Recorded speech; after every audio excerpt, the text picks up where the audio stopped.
पर पूरा ध्यान दें।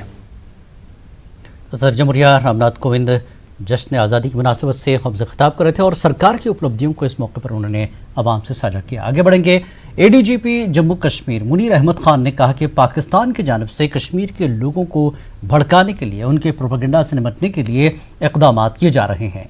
एक सवाल का जवाब देते हुए ADGP ने कहा कि कई ट्विटर हैंडल्स की निशानदेही की गई है और ऐसे ट्विटर हैंडल्स के खिलाफ कार्रवाई की जा रही है।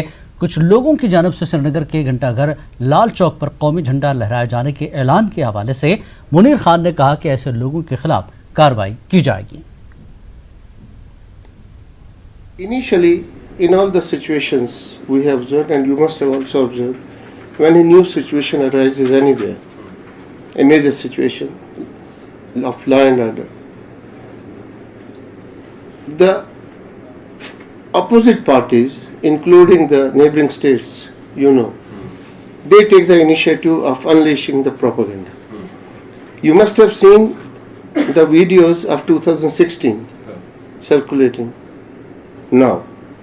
You must have seen videos of 2010 even, Baramulla, in circulation now. So that is part of their propaganda.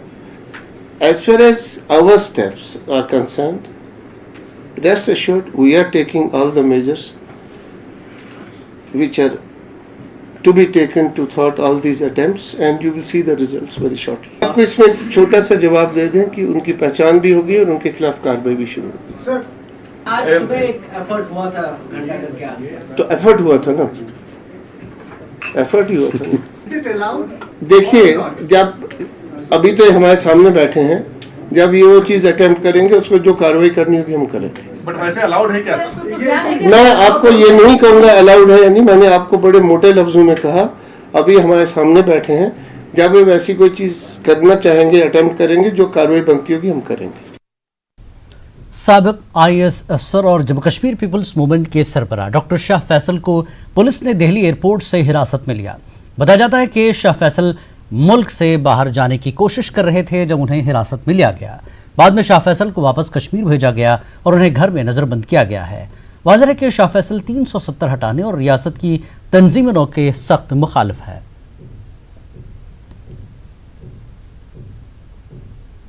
Patiala house court की NIA कोर्ट ने साबिक रुकन असम्बली और अवामी इत्तेहाद पार्टी के सरबराह इंजीनियर अब्दुल रशीद की रिमांड की मुद्दत 21 अगस्त तक बढ़ा दी है। रिमांड की मुद्दत खत्म होने के बाद रशीद को आज पेश किया गया था। वाज़ेह के इंजीनियर रशीद को NIA ने टेरर फंडिंग मामले में गिरफ्तार किया है। शुमाली कश्मीर के लंगेट से MLA रह चुके इंजीनियर रशीद ऐसे पहले मेन स्ट्रीम सियासी लीडर हैं जिन्हें टेरर फंडिंग मामले में गिरफ्तार किया गया है। इससे कबल NIA ने 2017 में रशीद से टेरर फंडिंग केस में पूछताछ की थी। इस हफ्ते भी इनसे पूछताछ की गई।